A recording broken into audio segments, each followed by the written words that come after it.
You know, there's a fascinating idea about wealth. Once it gets past a certain point, it becomes incredibly hard to actually lose. The wealthy use a playbook to protect their fortunes, and today, we're going to open that playbook and show you exactly how it's done. So, have you ever really stopped to wonder why the rich tend to stay rich? It's not just about earning more money. Not at all. It's about building a completely different kind of financial world for yourself, one that's based on a solid structure, a smarter strategy, and just a fundamentally different way of thinking about money. For most of us, our financial life is basically a house of cards. I mean, it might look pretty stable from day to day, right? But we all know that one wrong move, one little unexpected gust of wind, and the entire thing could just come tumbling down. And what's holding that whole structure up? Well, it all rests on one single pillar: your job.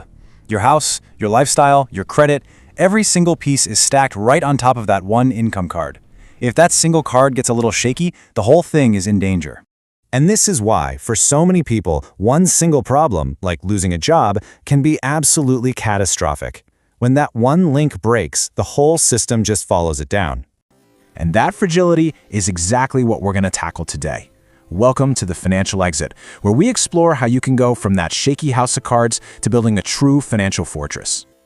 In this explainer, we're going to unlock the 5 key strategies the wealthy use to make their fortunes practically bulletproof. So, let's get right into it. All right, our first secret is really the foundation for everything else. It's called structural isolation, and it's a simple but powerful idea.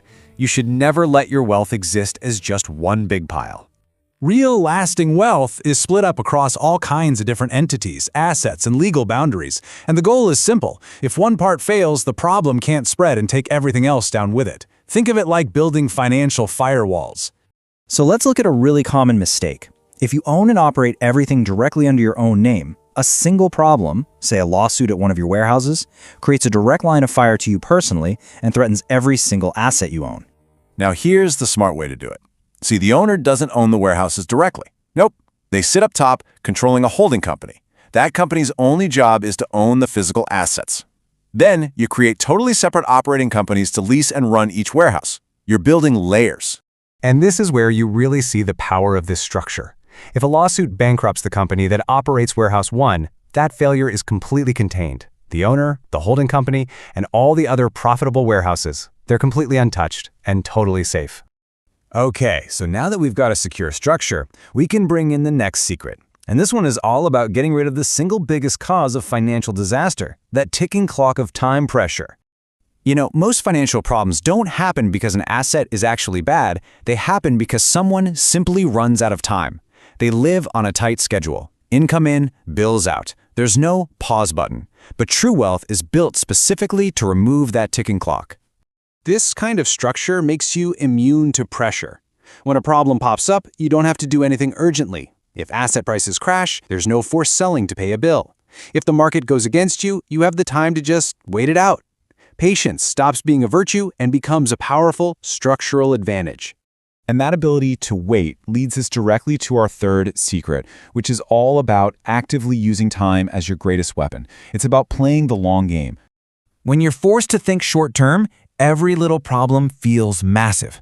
A drop in the market feels like the end of the world.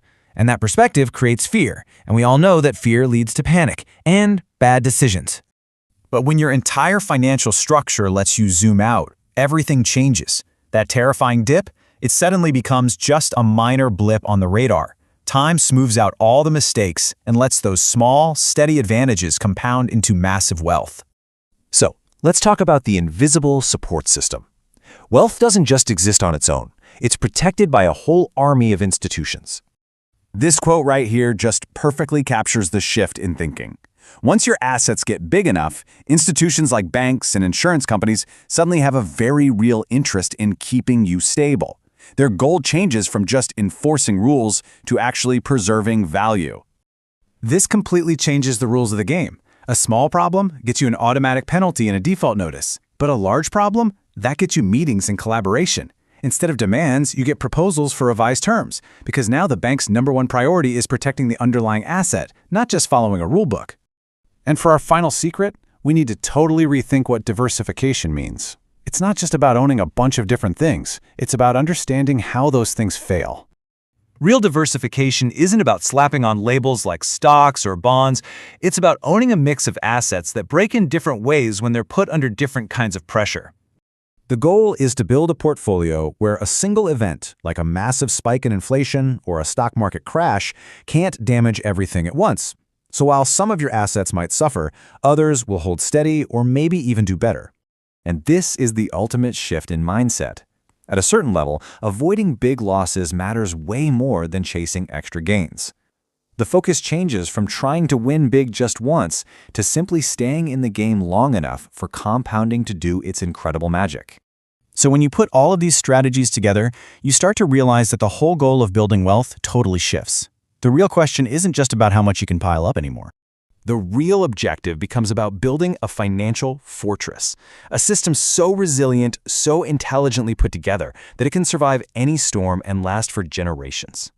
If you found these insights valuable for building your own financial fortress, I'd really appreciate it if you'd like, comment, and subscribe for more explainers just like this one. Thanks so much for watching.